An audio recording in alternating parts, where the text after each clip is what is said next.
ሰላም ሰላም ውድ ቤተሰቦቼ ውድ ፋሚሊዎቼ እንዴት ናችሁ? ደህና ናችሁ ወይ?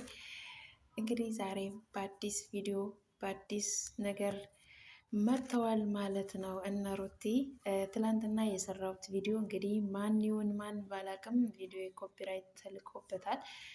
በዛ ምክንያት ያው ቪዲዮም አውርጃለሁ ማለት ነው። እንግዲህ ዛሬም በድጋሚ መጥቻለሁ። እኔ እውነታው እስከሚወጣ ድረስ ቪዲዮ ከመስራት አልቆምም። ነገር ግን እንግዲህ ትላንትና እኔ ሩቲን እንትን ከሄርሜላ ተማርሽ ከሄርሜላ እንደዚህ ያረግሽ ብዬ ነው እንጂ የሰራሁት ቪዲዮ እኔ ማንም እንትን ያልኩበት ነገር የለም። ለማንኛውም ችግር የለብኝም። እኔ አሁንም ቢሆን ከሄርሜላ ብዙ ነገር እየተማረች ነው ሩታ። ትላንትና ባሏን እንኳን በቅጡ መያዝ ያልቻለች ሁሌ በጭቅጭቅ ሁሌ በንትን እንደገና ደግሞ አልፈልግህም አልታስፈልገኝም ብላ በወንድሞቿ እንኳን ስታስፈራራው የነበረች እዛ ሩሙ ድረስ መታ እንኳን እጇ እንደዛ እየቀሰረች እንደዛ እንትን ስታረገው የነበረችውን ሰው ዛሬ ሌላ ሰው እጅ ላይ ስታገኘው እንግዲህ በዚህ መልኩ ለማማለል መላላሱ እንግዲህ ይሄ የሄርሜላ እንትን ነበረ፣ ካራክተር ነበረ።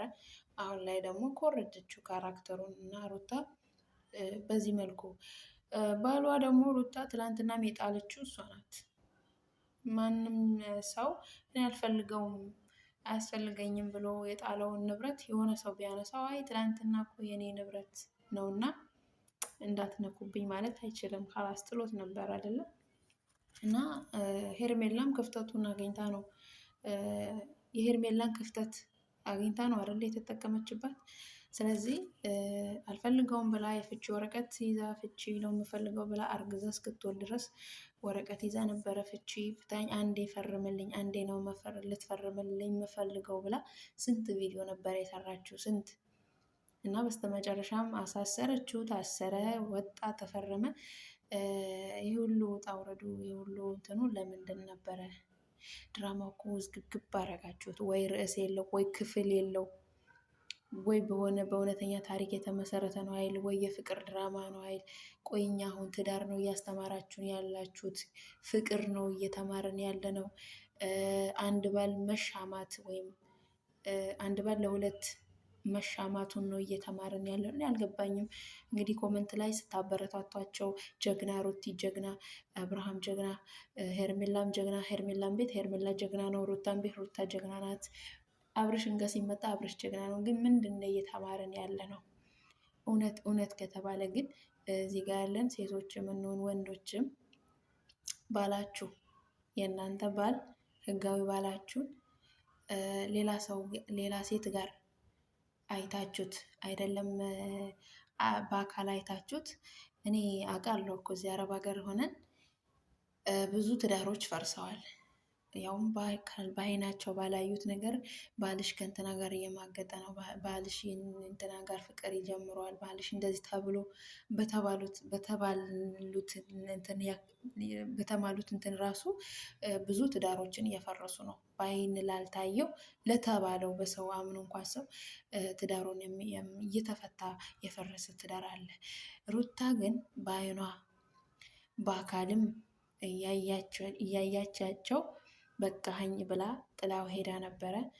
ፍቺም እፈልጋለሁ ብላ ወረቀት ይዛ ከእርግዝናው ጀምራ እስከምትወልድ ድረስ በነበረው ጊዜ አንድ ጊዜ ብቻ ፈርመኝ፣ ከዛ በኋላ እኔ እናንተ ምንም አያገናኘንም በቅቶኛል ብላ ስትል ነበረ።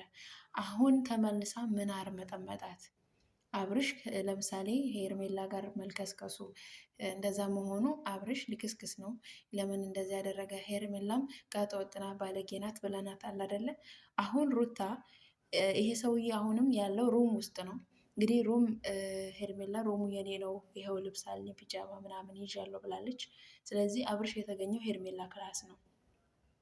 ሄርሜላ የያዘችው ሩም ነው የተገኘው። እንግዲህ ውሽምትም ትሆን እህቱም ምንም ትሆን የሆነ ዘመድም ትሆን፣ ነገር ግን ወንድና ሴት በአንድ ክላስ እየኖረ እየሆነ እያወቀች የትኛዋ ሚስት ነው አይ በቃ እሱ ባሌ ስለሆነ ብላ እንዲህ በአይኗ እያየችው ይቅርታ ልታረግለት ወይም የድሮ ፍቅሯን ለመመለስ እዚህን ያክል ልታማልል የምትችለው? እናንተ ብትሆኑ ይሄንን ታደርጉታላችሁ ወይ? የምታደርጉት ከሆነ አሁኑ ይሄ ድራማ ትክክል ነው ማለት ነው። ነገር ግን አይ እኔ ባሌን ከማንም መሻማት አልፈልግም፣ ማንምም እንዲቀማኝ አልፈልግም ከሆነ እዚህ ጋ አሁን እኛ ከነሱ ድራማ እየተማረን ያለ ነው ምንድን ነው እያስተማሩን ያለ ነው? እናንተስ ደግሞ ኮመንታተሮች እየገባችሁ ሩቲ ጀግና፣ አብርሽ ጀግና የምትሉት ምኑ ነው ጀግንነት? መላላጥ፣ ትዳር በህገ ወጥ መልኩ እንደዚህ መሆኑን ነው? ምንድን ነው ትክክል የሆነው? ምንድን ነው ጀግና ያስባላቸውን የእነሱ ድራማ? በእውነት በጣም እኮ ነው የሚያሳፍረው። ድራማ ከሆነ ድራማ ነው አለቀ። ድራማ ስንቆጥ አሁን እዚህ ጋር እኮ እውነተኛ ነገር ነው የሚሰሩት ብሎ ብዙ ሰው ነው የሚያምናቸው። አይቼዋለሁ ከዛ በፊት ኮመንት ሲጽፉ ምን ሲሉ የእውነት መስሏቸው ብዙ እንትን የሚለው አለ። ድራማ ነው ግን ድራማም ከሆነ አይታችሁ ከሆነ በፊት ላይ ቴሌቪዥን ላይ የሆነ ድራማ ሲስተላለፍ ከ18 ዓመት በታች የሆነ እንዳያይ ተብሎ ድራማው ድራማ እንደሆነ አውቀን ግን ደግሞ ከእውነተኛ ታሪክ የተመሰረተ ነው ብለን ተመስጠን እናይ ነበረ። እነዚህ ግን አንዳንድ ነገራቸው እውነተኛ ነገር፣ ሌላኛው ደግሞ ድራማ፣ ውሸት። እንዲህ አይነት ነገር ሲመጣ ምንድን ነው እየተማረን ያለ ነው? ሩታ ከመጀመሪያ እስከ መጨረሻም ውሸታም ናት።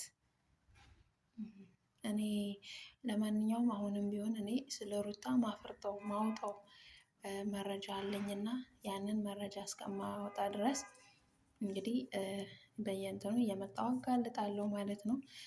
ሩታ ምንም ውሸታም ናት። የቡታጅራ ልጅ ሆና የአዲስ አበባ ልጅ ነኝ ብላ ነው የመጣችው። ሳታረግዝ አርግዣለሁ፣ ሳትወልድ ወልጃለሁ።